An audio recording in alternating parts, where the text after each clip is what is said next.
नमस्कार, स्वागत है आपका खबर बिहार में। आपके साथ मैं हूं अभिषेक कात्यायन।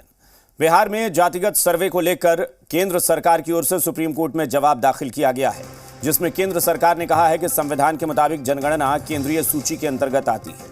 लिहाजा केंद्र सरकार के अलावा कोई और जनगणना या इसकी जैसी कोई प्रक्रिया को अंजाम नहीं दे सकता।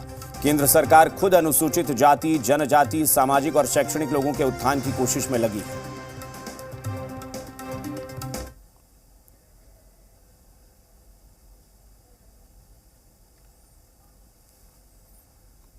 तो ये बड़ी खबर इस वक्त आ रही है कि बिहार में जातिगत सर्वे को लेकर केंद्र सरकार की ओर से सुप्रीम कोर्ट में जवाब दाखिल किया गया है और इसमें केंद्र सरकार ने कहा है कि संविधान के मुताबिक जनगणना केंद्रीय सूची के अंतर्गत आता है। लिहाजा केंद्र सरकार के अलावा कोई और जनगणना या इसकी जैसी कोई भी प्रक्रिया को अंजाम नहीं दे सकता।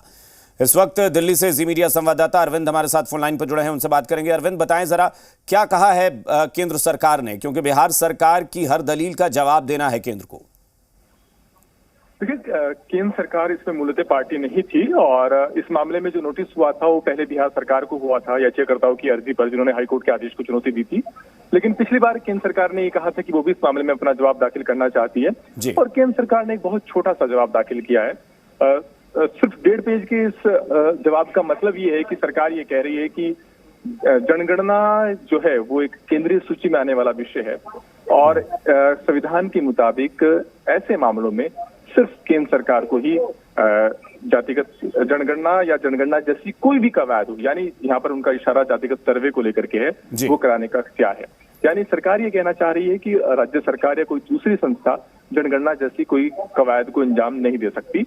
अब जब सुप्रीम कोर्ट में इस मामले को लेकर के सुनवाई होगी तो केंद्र सरकार का जो जवाब है वो कोर्ट के सामने रखा जाएगा और उस पर कोर्ट आगे विचार करेगा।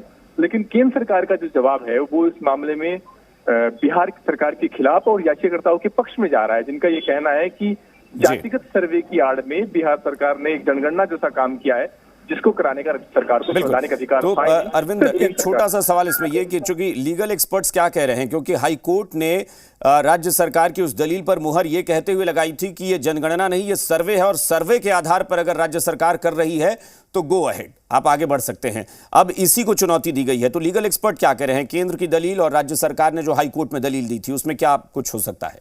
देखिए, ये कोर्ट को तय करना है। कई सारे इस मामले में कानूनी मुद्दे हैं जिन पर कोर्ट विचार करेगा। मसलन इस मामले में निजता के अधिकार का हनन का सवाल उठाया गया है। हालांकि कोर्ट का सवाल ये था कि अगर जातिगत सर्वे के आंकड़े समग्र रूप में है, यानी किसी व्यक्ति विशेष की पहचान का खुलासा नहीं हो रहा है, उसकी सैलरी या उसकी जाति का खुलासा नहीं हो रहा है, तो फिर किस तरीके से निजता का हनन का दायरे में आता है। दूसरी ओर सरकार का ये तर्क है कि ये सामाजिक और आर्थिक कल्याण की जो योजनाएं वो लागू करना चाहती है उन समुदायों के लिए जो आर्थिक या सामाजिक तौर पर पिछड़े हुए हैं। तो ऐसी सूरत में ये कवायद उसको अंजाम देने के लिए और इससे जनगणना के तौर पर नहीं देखा जाना चाहिए। अब केंद्र सरकार का भी ये कहना है कि ये एक जनगणना जैसी कोई कवायद अगर कोई प्रक्रिया को अंजाम दे सकता है तो सिर्फ केंद्र सरकार ही कर सकती है।